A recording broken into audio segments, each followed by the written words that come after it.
Hello students, welcome in my YouTube channel. I am Nemchand Yadav, PGT Geography. Today we will discuss about chapter number 4 Agriculture, part number 6 from class 10th.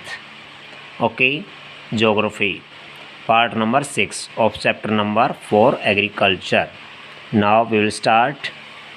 We have discussed about in previous part the Gramdan and Bhudan.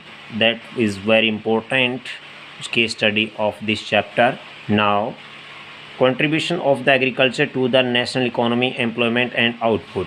अब हम बात करेंगे कि agriculture sector के अंदर national income economy जो है और जो एम्प्लॉयमेंट है वो कितना कंट्रीब्यूशन हो रहा है, यानी कितने लोग इसमें पार्टिसिपेट हैं, कितने लोग इसमें जो बेनिफिट उठा रहे हैं, कितना कंट्रीब्यूशन मिल पा रहा है एग्रीकल्चर को by the people of the country. ठीक है. Now agriculture has been the backbone of the Indian economy. हमारे इंडिया में आपको पता है कि सबसे ज़्यादा लोग यानी कि एग्रीकल्चर का वर्क करते हैं और ये बैकबोन का काम करती है, रीढ़ की हड्डी का काम करती है. Through the its the share of the gross domestic product, GDP, gross domestic product. It means the total value और total production of within a country जो GDP में काउंट किया जाता है. ग्रॉस डोमेस्टिक प्रोडक्शन जिसको बोलते हैं product या production has registered as the declining trend of 1951 onward in the 2010 to 11. About 52% of the total workforce was the employed by the farm sector, which make the more than half of the Indian population depend on the agriculture for sustenance. ये भी clear पता चलता है कि 1951 से ये record GDP के note किए गए थे, लेकिन उस समय ये काफ़ी ज़्यादा डाउन था. लेकिन 2010 और 11 में अगर चेक किया गया तो उसमें 52% तक का ये टोटल वर्क पाया गया कि यहाँ पर इंडिया के अंदर सबसे ज़्यादा एग्रीकल्चर वर्क में लोग यानी कि कंट्रीब्यूशन कर रहे हैं. The declining share of the agriculture in the GDP is a matter of serious concern because the declining of the stagnation of the agriculture will lead to the decline of the other spheres of the economy having wide implication of the society. और जो ज़्यादा से ज़्यादा अगर share हम agriculture के रूप में GDP में करेंगे, GDP में देखो एग्रीकल्चर का वर्क जो है और शेयर है काफ़ी ज़्यादा है, और जितना ज़्यादा इसमें GDP में यानी एग्रीकल्चर का यानी कंट्रीब्यूशन होगा तो उतना ही काफ़ी अच्छा होगा सोसाइटी के लिए. लेकिन क्या है कि ये जो शेयर है ये GDP में काफ़ी डाउन होते जा रहे हैं. टाइम टू टाइम अकॉर्डिंग देखा जाता है कि यहाँ पर जो प्रोडक्शन सिस्टम है, एग्रीकल्चर का काम ज़रूर है बट जो प्रोडक्शन है वो काफ़ी लो होता जा रहा है. इसकी वजह से सोसाइटी में ये बड़ी प्रॉब्लम बनी हुई है. Considering the importance of the agriculture in India, the government of India made the concentrated effort of the modernise agriculture. इसलिए इंडिया के अंदर एग्रीकल्चर को मॉडर्नाइज किया जा रहा है. Establishment of the Indian council of agriculture research, ICAR agriculture. ठीक है. और जिसमें इस्टेब्लिशमेंट में किया गया था उसमें Indian, I for Indian, C for council of agriculture research में ये नोट किया गया कि मॉडर्नाइज एग्रीकल्चर को बनाना बहुत ज़रूरी है. एग्रीकल्चर यूनिवर्सिटीज़ स्टार्ट की गई, जैसे कि आपको पता है कि चौधरी चरण सिंह यूनिवर्सिटी. ठीक है, आपको पता है हिसार में ना. वेटरनिटी सर्विसेज और जो एनिमल हस्बेंड्री होता है उसके लिए वेटरनिटी जो सर्विसेज स्टार्ट की गई. एंड एनिमल ब्रीडिंग सेंटर्स बनाए गए. ठीक है, एनिमल ब्रीडिंग सेंटर्स. और हॉर्टिकल्चर डेवलपमेंट सिस्टम को स्टार्ट किया गया. Research and development of the field of the metrology and the weather forecast, और जो मौसम विभाग की जानकारी लेने के लिए IMD, इंडियन मानसून डिपार्टमेंट. ठीक है, वो भी कंप्लीट यानी कि जो कि हिसार से हमारा रिकॉर्ड वहाँ से आता है. जो अगर हरियाणा की बात करें तो बाकी हर एक स्टेट के अंदर हर जगह पर अलग अलग यानी कि IMD को नोट किया गया है. Work given the priority for the improving the Indian agriculture, जिससे इंडियन एग्रीकल्चर को काफ़ी ज़्यादा यानी कि इम्प्रूवमेंट हो. Apart from this the improving the rural infrastructure was also considered the essential for the same. इसी तरह से रूरल एरियाज़ में जो इंफ्रास्ट्रक्चर सिस्टम है उसको थोड़ा मजबूत बनाने के लिए भी गवर्नमेंट ने काफ़ी यानी कि पॉलिसीज़ बनाई हैं. यस, फ्रॉम द टेबल 4.1 जो हमें डिस्कस करेंगे अभी आप साइड में. It is clear that through the GDP growth of rate is the increasing over the year. समय के साथ साथ धीरे धीरे GDP में काफ़ी इंक्रीजिंग देखने को मिल रही है. It is not generating the sufficient employment opportunity in the country. और ये भी क्लियर नहीं है कि ज़रूरी नहीं है कि कुछ जो एम्प्लॉयमेंट सिस्टम है उसकी वजह से ऐसा हो रहा है. एम्प्लॉयमेंट का मतलब होता है यानी कि रोज़गार. The growth rate in the agriculture has been the declaring which is the alarming situation. लेकिन आज ग्रोथ रेट है वो एग्रीकल्चर का वो धीरे धीरे यानी कि डिक्लेरेटिंग होता जा रहा है। ये बड़ी समस्या बनी हुई है। Today Indian farmers are facing a big challenge from international competition and the reduction of the public investment in agriculture sector. Subsidy on the fertilisers decrease the leading of the increase of the cost of the production. ये भी clear बात है, आज के time में जो subsidy है fertiliser पर जो दी जाती है वो काफ़ी कम कर दी गई है और उसकी वजह से जो परचेजिंग पावर है लोगों की वो थोड़ी कम होती जा रही है, क्योंकि इसमें ज़्यादा से ज़्यादा अगर इनपुट करेंगे तो क्लियर बात है उतना ही उसका आउटपुट हमें मिलेगा, लेकिन वो अपनी इकोनॉमिक पर डेवलपमेंट के ऊपर डिपेंड है कि हम कितना इन्वेस्टमेंट कर सकते हैं। अभी टेबल 4.1 में शो किया गया है India growth rate of GDP and the major sector in percent. One side में agriculture, after that industry, after that services. तो अब जीडीपी में किस किस का कितना कितना शेयर हम देखते हैं। एग्रीकल्चर का 2013-14 में 4.2% था, 14-15 में ये -0.2 हो गया और 15-16 में ये 1.1 हो गया। इसका मतलब डिक्रीज़ होता जा रहा है। क्लियर है, डिक्रीज़ होता जा रहा है। एग्रीकल्चर पार्ट है वो बिल्कुल ही यानी कि जीडीपी में बिल्कुल डिक्रीज़ होता जा रहा है। अब ये बड़ी समस्या बनी हुई है ना।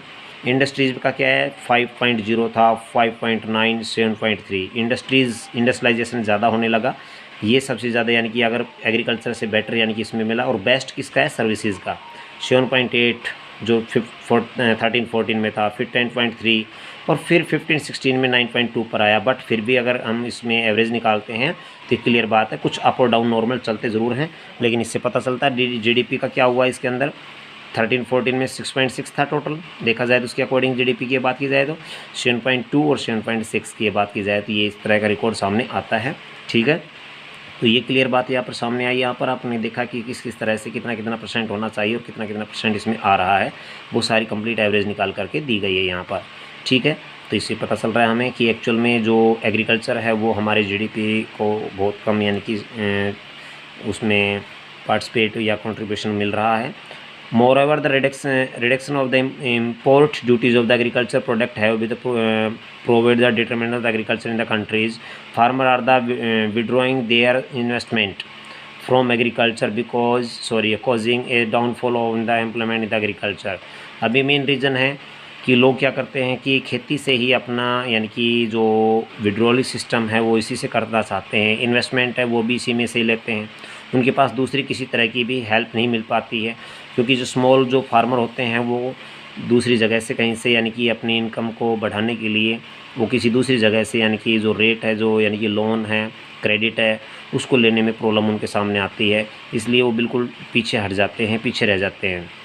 When farmer have been facing so many problem and land under agriculture is decreasing, जब ये समस्या बन जाती है, फार्मर है वो बहुत बड़ी समस्याओं को प्रॉब्लम फेस कर रहा है और जो एग्रीकल्चर है वो बिल्कुल ही डिक्रीज़ होती जा रही है। Can we think of the alternative employment opportunity to the agriculture sector, क्या हम एग्रीकल्चर सेक्टर को बढ़ाने के लिए कुछ पॉइंट्स को नोट कर सकते हैं या उसमें समझ सकते हैं। Now discuss why are farmer committing suicides in several states of the country. अब ये भी नोट किया गया है काफ़ी स्टेट्स में ऐसा होता है कि जो कभी फ्लड आ जाती है, कभी ड्रॉट होता है, तो कभी और दूसरी कोई मेन यानी कि नेचुरल हज़ार्ड हो जाता है जिसकी वजह से उनकी जो फसल को प्रॉब्लम हो जाती है, तो लोग क्या करते हैं, लोग सुसाइड करने लग जाते हैं। तो उसका मेन रीज़न आप जानते हैं अच्छी तरह से, फूड सिक्योरिटी सिस्टम को स्टार्ट किया गया, गवर्नमेंट ने कुछ प्लान बनाए। You know that the food is the basic need of the every citizen and country should have the access of the food which provide the minimum nutrition levels. भोजन की सबको ज़रूरत पड़ती है, बिना भोजन के तो हम कुछ कर नहीं सकते। If any segment of the our population does not have this access, the segment of suffer from the lack of the food security. अगर इसी तरह से समस्या बनी रही तो आने वाले टाइम में हमारे लिए भोजन की समस्या बहुत बड़ी बन जाएगी, इसलिए हमें फूड सिक्योरिटी को रखना होगा, खाद्य संरक्षण करना होगा। The number of the people who do not have food security in the disproportionately large on the some region of the country. कुछ एरियाज़ में ऐसे होते हैं जिन लोगों के पास पूरी तरह से फूड सिक्योरिटी नहीं मिल पाती है और इनके लिए बहुत बड़ी प्रॉब्लम बन जाती है। Particularly the economic less development states, उनके पास पूरी तरह से ऐसे स्टेट्स होते हैं उनके पास पूरी तरह से वहाँ पर इकोनॉमिक कंडीशन बिल्कुल डाउन होती है, हायर इंसिडेंट्स ऑफ पुअर्टी, और सबसे ज़्यादा पुअर्टी भी वहाँ देखने को मिलती है, लाइक उड़ीसा, लाइक बिहार, ठीक है, लाइक एमपी, ये स्टेट्स मोस्टली जो मैंने बताया ज़्यादातर पुअर्टी में चले जाते हैं। The remote areas of the country are the more prone the natural disasters, और जो बिल्कुल दूर दराज के जो एरियाज़ हैं इंडिया के अंदर जहाँ पर नेचुरल डिसास्टर की वजह से भी प्रॉब्लम फेस करनी पड़ती है लोगों को, एंड अनसर्टेन फूड सप्लाई, और लगातार फूड सप्लाई नहीं मिल पाती है उनको, in order the ensure the ability of food all the section of society our government carefully design a national food security system, इसलिए गवर्नमेंट को नेशनल फूड सिक्योरिटी सिस्टम को design किया गया। It consist of 2 components. Number 1 is buffer stock. You have discussed about these points in 9th class also. Buffer stock and the public distribution system, जिसको PDS कहते हैं। इसलिए government ने कि food security की वजह से बहुत से लोग जो सुसाइड करते हैं और जो उनको प्रॉपर फूड सिक्योरिटी नहीं मिल पाती है, तो ये सब रीज़न को ध्यान में रखते हुए गवर्नमेंट ने अपनी पॉलिसी बनाई और एक प्लान बनाया, और उस प्लान में उस सिक्योरिटी में नेशनल फूड सिक्योरिटी बनाई गई थी। उसके अंदर 2 components को लिया गया। 2 components में नंबर 1 बफर स्टॉक, नंबर 2 है पब्लिक डिस्ट्रीब्यूशन सिस्टम, जिसको PDS कहते हैं, यानी कि राशन शॉप। राशन शॉप आप जानते हैं अच्छी तरह से, जो पुअर फैमिलीज़ को यानी कि प्रोवाइड किया जाता है बाय गवर्नमेंट, PDS। और बफर स्टॉक होता है जहाँ पर यानी कि मोस्टली जो फूड को स्टोरेज किया जाता है कभी भी, यानी कि जो इस तरह की जो फ्लड की या प्रॉब्लम कोई बन जाती है तो उस समय वहाँ पर उनको प्रॉपर उनको यानी कि डिस्ट्रीब्यूट किया जा सके। Now yes yeah as you know, PDS is a program which provide the food, grain and the other essential commodities at the subsidized prices to the below poverty line। BPL family वालों को पूरी तरह से government है वो public distribution system के according उनको food provide कराती है। Population in rural and the urban area, चाहे वो अर्बन एरियाज़ में रहने वाले हों चाहे वो रूरल एरियाज़ में रहने वाले हों। Yes, India's food security policy has a primary objective to ensure the availability of the food grains to the common people at an affordable price। और जो पुअर लोग होते हैं उनको अफोर्डेबल प्राइस पर पूरी तरह से उनको फूड यानी कि पॉलिसी के थ्रू प्राइमरी ऑब्जेक्ट के रूप में उनको फूड प्रोवाइड कराया जाता है। It has enable to the poor to have access the food. The focus of the policy on the growth in the agriculture production and on the fixing the spot price of the procurement the wheat and rice, जिसमें specially सबसे ज़्यादा wheat और rice को provide किया जाता है PDS system में, to maintain their stocks, और अपने स्टॉक्स को मेंटेन करती है government per year. Food corporation of India FCI, food corporation of India, इसका काम होता है ये बफर स्टॉक को स्टॉक करती है और रिकॉर्ड बनाती है अपने पास पूरी तरह से, यानी कि जो गवर्नमेंट अपने मिनिमम स्पॉट प्राइस पर जो हमारा गेहूँ है यानी कि व्हीट है राइस है उनको ख़रीद करके स्टोर कर लेती है, और कभी फ्लड टाइम में या कोई इस तरह की डिसास्टर आता है तो उस समय उसको सप्लाई कर दिया जाता है इन स्टेट्स में। ये responsible for the procuring and the stocking food grains. FCI का मेन काम है कि वो पूरी तरह से प्रोक्योरिंग करे और स्टॉकिंग करे फूड ग्रेन्स का, यानी कि जो फूड ग्रेन्स करने हैं, फूड ग्रेन्स में राइस और व्हीट मोस्टली आता है। Where are the distribution is the ensured by the public distribution system, और उसको PDS सिस्टम के थ्रू उसको पूरी तरह से स्टेट्स के अंदर यानी कि कंट्री के अंदर जो स्टेट में रूरल एरिया हो चाहे वो अर्बन एरिया हो उसमें उसको डिस्ट्रीब्यूट किया जाए। The FCI procures the food grains from the farmer at the government and announced minimum spot price. मैंने अभी आपको बताया था कि जो FCI है वो मिनिमम स्पॉट प्राइस पर MSP मिनिमम स्पॉट प्राइस पर लोगों से उस भोजन को या उसको फूड ग्रेन को ख़रीदती है, ख़रीद करके उसको बफर स्टॉक में स्टोर कर लेती है।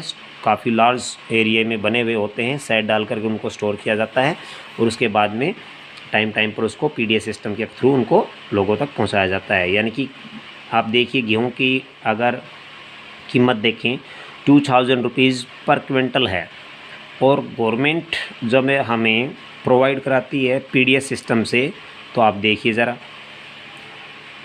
2 से 3 रुपए किलो के हिसाब से गेहूं को दिया जाता है, हम तक पहुंचाया जाता है। तो कितना ज़्यादा यानी कि गवर्नमेंट हमारे लिए इतना कुछ करती है, फिर भी जो इंडिया जैसी जो पब्लिक है वो अभी भी ज़्यादा यानी कि ग्रीड बनती जा रही है इस चीज़ के अंदर। The government use to the provide the subsidies on the agriculture inputs, और गवर्नमेंट ये भी कहती है कि अब आपको प्रोडक्शन एग्रीकल्चर को ज़्यादा यानी कि इम्प्रूव करना है, इसलिए आपको हम काफ़ी ज़्यादा यानी कि पॉलिसीज़ के लिए हम आपको सब्सिडी देते हैं। उन्होंने सब्सिडी देना शुरू कर दिया फर्टिलाइज़र पर, पावर पर और वाटर पर। ठीक है कि आप कैनाल से पानी लीजिए, खेती कीजिए, पावर बिजली है उसका रेट कम कर दिया गया कि आप ट्यूबवेल चलाते हैं उसके लिए रेट कम कर देंगे। फर्टिलाइज़र है जो खाद वगैरह होता है उसको भी यानी कि उस पर सब्सिडी देती है कि आप पहले इनपुट कर लीजिए, फ्री ऑफ कॉस्ट ख़रीद लीजिए हमसे, और उसके बाद में जो लास्ट टाइम होता है जो हार्वेस्टिंग का टाइम, उसके बाद आप उसको यानी कि रीपे कर दीजिए गवर्नमेंट का, ठीक है। जो कि पूरी तरह से जो कोऑपरेटिव जो बैंक होते हैं वहाँ से ये सब लिए जाते हैं, ठीक है। आप पैसे लीजिए या फर्टिलाइज़र आपने देखा होगा विलेजेस के अंदर डीएपी और यूरिया आता है जब हम रबी क्रॉप्स की जब रबी और ख़रीफ के सीज़न में पूरी तरह से आपने देखा होगा, तो वहाँ से हम अपनी जो बैंक की कॉपी होती है उसको ले जाते हैं और वहाँ से ख़रीदते हैं। These subsidies have now reached unsustainable level to have also led to the large scale efficiency of the use of these the scarce inputs। लेकिन देखा जाए तो ये बड़ी समस्या बनी हुई कि इसके लिए इनपुट करने में सभी लोग एक जैसे नहीं हैं जो इसको फ़ायदे में ले सकें। Excessive and the imported use of the fertilizer in the water has led to the waterlogging, salinity and the depletion of the essential micronutrients in the soil। लेकिन अब इसको अगर HYV सीड्स को यूज़ करते हैं, फर्टिलाइज़र को use करते हैं, तो ये भी क्लियर है कि ये जो हमारी जो सोइल है वो ज़्यादा इरिगेशन की डिमांड करती है, और इरिगेशन ज़्यादा करते हैं तो उसमें सैलिनिटी वाली प्रॉब्लम आ जाती है, डिप्लेशन होने वाली प्रॉब्लम आ जाती है, यानी कि उसमें खारापन आ जाता है ज़मीन में और वो मिट्टी भी ख़राब होने लग जाती है। एसेंशियल ये हो गया। The high MSP subsidies in input and the committed FCI food corporation of India purchases have distracted the cropping pattern. और अगर कहीं आपको फसल ख़राब हो जाती है तो FCI का सिस्टम, फूड कॉरपोरेशन सिस्टम है, उसने उसमें उसके लिए जो पॉलिसी बना रखी है जिसमें हम इंश्योर्ड करते हैं अपनी क्रॉप को, तो इंश्योर्ड करा करके भी हम उसको यानी कि उसका फ़ायदा ले सकते हैं। Wheat and paddy crops are being grown more of the MSP they yet. हमें पता है कि व्हीट और जो पैडी है, धान है, उसको सबसे ज़्यादा यानी कि लो रेट के अकॉर्डिंग उसको MSP के रूप में हमें उसको मिनिमम सपोर्ट प्राइस के अकॉर्डिंग उसको यानी कि हाई रेट पर ख़रीद करके और हमारे लिए वो उनकी लो रेट पर बेच दिया जाता है। इसलिए हम पहले से ही MSP फिक्स होता है, इसलिए हमें व्हीट और पैडी को उगाना पड़ता है क्योंकि पहले से गवर्नमेंट रेट फिक्स कर देती है। Punjab and Haryana are the foremost example, और इसमें पंजाब हरियाणा सबसे ज़्यादा इसमें बेनिफिट लेता है इस चीज़ का। This has also created the serious imbalance on the inter crop parties. लेकिन ये भी क्लियर है कि इसमें जो हर समय लोग व्हीट है वो ज़्यादा नहीं उगाते हैं, क्योंकि वो इतना ही उगाते हैं कि वो अपने लिए यूज़ करते हैं, बाकी रीसेल करने के लिए नहीं करते हैं, सरप्लस नहीं बचता है उनके पास। You already know that the consumer are the divided into two categories, below poverty line BPL and the above poverty line APL। above poverty line और below poverty line में पूरी तरह से जो कंज्यूमर्स होते हैं उनको डिवाइड किया गया है, with the issue of the price being the different for each categories, क्योंकि उनकी जो अलग अलग कैटेगरीज होती है उसके अकॉर्डिंग उनको चेक करके उनको APL और BPL में शो किया जाता है। However this categorisation is not perfect and the number of the deserving poor has been the include the BPL category. लेकिन ये जो कैटेगरी है ये परफेक्ट नहीं होती है, क्योंकि इसमें कई बार क्या होता है APL वाला लोग भी BPL में शो हो जाते हैं, ठीक है, ये बड़ी प्रॉब्लम बन जाती है। Moreover some of the so called the APL slip back to BPL। कई बार APL वाले BPL बन जाते हैं और BPL वाले APL बन जाते हैं, क्योंकि हमें इनकम के पीछे नहीं चलना है। उनकी मेन रीज़न है कि उनकी जो लैंड पार्ट को शो करना चाहिए, कितनी ज़मीन है उनके पास, पक्का हाउस है कि नहीं है। अगर इन तरह की जो प्रॉब्लम उनके सामने आती है तो उनको हम बिलो पुअर्टी लाइन में रख सकते हैं। Because of the failure of one crop and it is the administratively difficult to the accommodate or such shift। लेकिन ये सब कर पाना बड़ा मुश्किल हो जाता है गवर्नमेंट के लिए, सारा रिकॉर्ड चेक करना। अब उनकी इनकम को लेकर के या उनके सोर्स को लेकर के ही गवर्नमेंट उसको फिक्स बना देती है। Each district and block can be made self the sufficient for food grain production of the government provide proper agriculture infrastructure. और हर एक डिस्ट्रिक्ट और ब्लॉक भी अपनी तरफ से पूरी तरह से फूड ग्रेन प्रोडक्ट को इनकी गवर्नमेंट से हेल्प लेकर के उसको एग्रीकल्चर इंफ्रास्ट्रक्चर के लिए यूज़ कर सकती है, क्रेडिट लिंकेज कर सकती है। Also increase the use of the latest techniques, और नई लेटेस्ट टेक्निक के लिए थ्रू भी वो अपने स्टेट को अबव ले जा सकती है इस प्रोडक्शन में।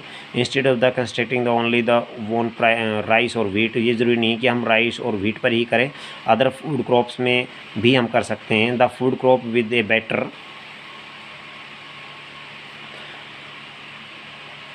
growth potential and that the particular area must be the encouraged. Creation of the necessary infrastructure like the irrigation facilities, availability of the electricity may also affect the private investment in the agriculture.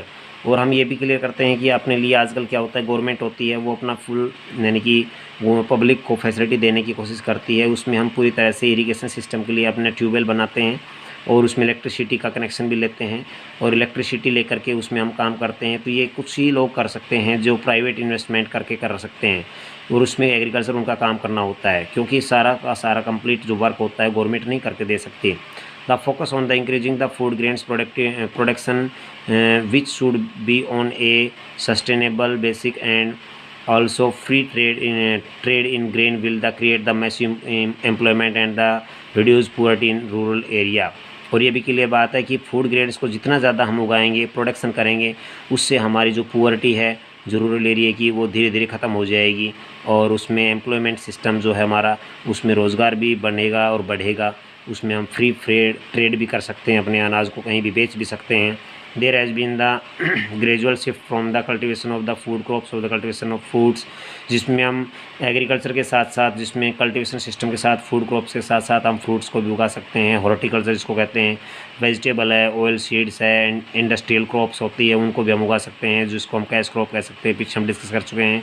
This has lead to the reduction in the net sown area under the cereals and pulses within the growing population of India. The declining food production puts a big question mark over the country's future food security।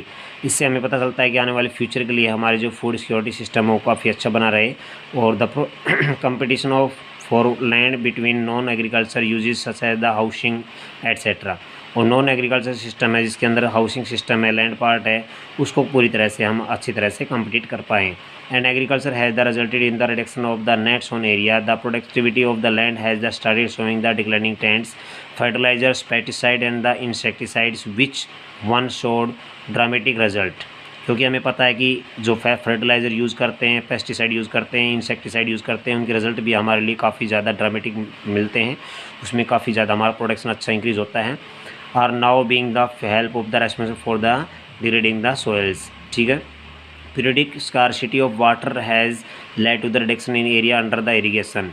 अब जो पानी की समस्या जहाँ बन जाती है वहाँ पर ये बड़ी प्रॉब्लम बन जाती है। Inefficient water management has led to the water logging to salinity. और आज गवर्नमेंट इस बात को भी ध्यान में रखती है कि किस एरियाज़ की सैलिनिटी का पानी है और किस एरिया में नहीं है, इसकी भी चेकिंग की जाती है पानी की भी। ठीक है। यहाँ पर एक्टिविटी दे रखी है, draw a diagram showing the trends of the food grain production India during the last 5 year. पिछले 5 साल में कितना कितना प्रोडक्शन यहाँ पर स्टार्ट हुआ, किस तरह से हुआ। तो यहाँ पर टेबल 4.2 दे रखी है, हम देख सकते हैं, समझ सकते हैं इसको। लास्ट पॉइंट ये हमारा इस वीडियो का होगा और लास्ट पार्ट जो बच रहा है, पार्ट नंबर जो 7 होगा, वो लास्ट वीडियो होगा इस चैप्टर का। ओके। यहाँ सीरियस दे रखे 2011 to 12, 12 to 13, 13 to 14, 14 to 15, 15 to 16। Rice का जो प्रोडक्शन सिस्टम है यहाँ पर फूड ग्रेन प्रोडक्शन दिखा रखा है 105.34। ठीक है। और ये इस तरह से हम देख रहे हैं कि 12-13 में इंक्रीज़ हुआ कि डिक्रीज़ हुआ, कुछ इक्वल सा रहा। ठीक है। फिर 14 में इंक्रीज़ हुआ है, फिर हम देखते हैं कि कुछ इंक्रीज़ हुआ है बेटर देन 11-12। ठीक है। फिर आगे देखते हैं कि कुछ कम ज़्यादा। ये राइस का फिक्स नहीं होता है कभी भी। कभी ऐसा भी होता है कि IMD के अकॉर्डिंग बारिश कम होना, कभी प्रॉपर ढंग से जो वेस्टर्न डिस्टर्बेंस होते हैं उनकी वजह से प्रॉब्लम हो जाती है। तो ये फिक्स नहीं होता है, ज़रूरी नहीं कि कुछ, लेकिन एवरेज निकालेंगे तो उसमें क्लियर है कि 105 जो कंप्लीट इसमें बना हुआ है। वीट का है 94.88, 93.51, 95.85, 86.53, 93.50। ये क्लियर बात है कि फूड ग्रेन प्रोडक्शन इंडिया का जो 5 ईयर का प्लान अगर हम देखना चाहें तो इसमें देख सकते हैं। मेज़ का है वो आप देख पा रहे हैं यहाँ पर कम्प्लीटली धीरे धीरे बीच में, यानी कि 13, 14, 15 में यहाँ पर इंक्रीज़ हुआ, उसके बाद में फिर थोड़ा डिक्रीज़ हो गया, 11, 12 इतना चला गया। कोर्स ग्रेन होते हैं, कोर्स ग्रेन जो मिलेट्स को बोलते हैं, बाजरा है, ज्वार है, मक्का है, ठीक है, उसको बोलते हैं कोर्स ग्रेन। तो उसमें जो आता है मेन जो 42.01, फिर 40, फिर 43, 42, 37। तो ये कंप्लीट प्रोडक्शन देखते हैं कि कुछ, यानी कि अगर देखा जाए तो कोर्स ग्रेन में थोड़ा सा यानी कि चेंज है कि लास्ट में जाकर वो डाउन हो गया है। पल्सेस है, पल्सेस में 17, 18, 19, 17, 16 इसमें भी काफ़ी डाउन हो गया है। इसके पीछे रीज़न ये है कि हमारा जो लैंड पार्ट है वो फिक्स नहीं है, वो कुछ यानी कि डिक्रीज़ होती जा रही है उसकी फर्टिलिटी, इसकी वजह से ये मेन प्रॉब्लम बनती है। One important reason is land degradation. सबसे बड़ी प्रॉब्लम ये है कि जो अगर हमारा प्रोडक्शन डाउन अप और डाउन गया उसका लैंड डिग्रेडेशन की वजह से, यानी ज़मीन के ख़राब होने का रीज़न है। Free power of the section of the farmer has the encourage the from the pump underground to the grow water intensive crops in the low rainfall areas, rice in Punjab, sugar cane in Maharashtra. अब हम देखते हैं कि सबसे ज़्यादा पानी की ज़रूरत पड़ती है वो राइस में है जो पंजाब में उगाया जाता है, शुगर केन है वो महाराष्ट्र में उगाया जाता है। तो इसमें जो वाटर पार्ट एरिया है वो काफ़ी ज़्यादा, यानी कि पंजाब में तो रिवर में मेनली है इसलिए उसमें काफ़ी ज़्यादा राइस को उगाया जा सकता है, लेकिन महाराष्ट्र के अंदर है तो वहाँ पर शुगर केन ज़्यादा उगाया जाता है क्योंकि वहाँ पर इतना ज़्यादा पानी नहीं है जितना कि यानी कि पंजाब के अंदर जो रिवर्स की वजह से मिल जाता है। This unstable pumping has the reduce the water storage in the aquifers. और कुछ एरिया जैसे होते हैं जहाँ पर पंपिंग करके यानी कि जो पाइप या ट्यूबवेल बना करके जो अंडरग्राउंड वाटर को यूज़ करके उससे किया जाता है, तो ये वाटर शॉर्टेज की भी बड़ी प्रॉब्लम बन जाती है। राइस ज़्यादा उगाने से पानी ख़राब ही होता है और शुगर केन से भी होता है, लेकिन इसके बगैर काम चल भी नहीं सकता, इनको उगाना भी पड़ता है। Consequently many wells and tubewells have run dry. देखा जाए तो आज के टाइम में पहले वेल और ट्यूबवेल हुआ करते थे, उनमें पानी ओपन हुआ करता था, आज वो ख़त्म हो गया है, पानी बिल्कुल ओपन पानी नहीं दिखाई देता है कुएँ में। This has pushed the marginal and the small farmer out of cultivation. और इसलिए ये बहुत बड़ी समस्या बन गई है और छोटे किसान इन चीज़ों से बिल्कुल दूर निकल गए हैं क्योंकि उनके पास बड़ी प्रॉब्लम बन जाती है बोरवेल करने में और पानी नहीं मिलने की वजह से वो एग्रीकल्चर वर्क को छोड़ देते हैं। The big farmer with deeper tubewell still have water. और जो बड़े फार्मर लोग होते हैं वो तो गहराई से गहराई में पानी को लेने के लिए ट्यूबवेल बना लेते हैं, but many other face water scarcities. लेकिन बहुत से लोग होते हैं जिनको यानी कि पानी न मिलने की समस्या का सामना भी करना पड़ता है। Inadequate the shortage of the marking the facilities as well the system of the farmer. इसकी वजह से आजकल जो फार्मिंग सिस्टम उसमें चेंजमेंट देखने को मिल रहा है। Thus the farmers are the badly affected by the uncertainties of the production of the market. और यही रीज़न है कि इसकी वजह से आज हम देख रहे हैं कि जो बैडली इफेक्टेड हो रहा है, जो अनसर्टेनिटीज़ होती है प्रोडक्शन का मार्केट में जितना यानी कि पहले प्रोडक्शन आता था वो नहीं आ पा रहा है, उसका रीज़न मेन यही हो रहा है। They suffer from a double disadvantage, they help pay the high price of inputs. अब ये बड़ी समस्या आती है कि सबसे पहले तो वो HYV सीड खरीद देंगे इतना महंगा, फर्टिलाइज़र, उसमें इनपुट करेंगे, इनपुट के बाद जो आउटपुट मिलता है वो बिल्कुल लो मिलता है। और मेन रीज़न यही कि इसलिए जो स्मॉल फार्मर है उन्होंने इस तरह का काम करना छोड़ दिया है, क्योंकि मेन तो सबसे बड़ी बात है वाटर स्कार्सिटी, पानी की कमी होने की वजह से जो HYV सीड होते हैं उनको सबसे ज़्यादा यानी कि इरिगेशन की ज़रूरत पड़ती है। अब पानी सबसे ज़्यादा देंगे तो एक तो लैंड पार्ट ख़राब हो जाता है, दूसरा है कि वो अंडरग्राउंड वाटर है वो बिल्कुल लो हो जाता है, फर्टिलाइज़र की भी प्रॉब्लम आ जाती है। But lack of the bargaining power to fix prices in their the favour. लेकिन फिर भी गवर्नमेंट ने उनके लिए फ़िक्स प्राइजेज करके उनको सभी को यानी कि जो टाइम टू टाइम हर साल उनको यानी कि इम्प्रूवमेंट किया जाता है, उनके जो रेट होते हैं। All the production reaches the market simultaneously the higher the supply the lower the demand, यानी कि हाई सप्लाई के अकॉर्डिंग और लोअर डिमांड, यानी कि जो कम से कम डिमांड जहाँ है हायर सप्लाई जहाँ पर है तो उसके अकॉर्डिंग गवर्नमेंट उसको खरीद करके उनको बाहर बेचती है। This cause the distress the sale also, therefore there can be no food security without the scarcity of the small farmers. ये क्लियर बात है कि फूड सिक्योरिटी जो है वो स्मॉल फार्मर के लिए तो ज़रूर बननी ही चाहिए। Okay bye.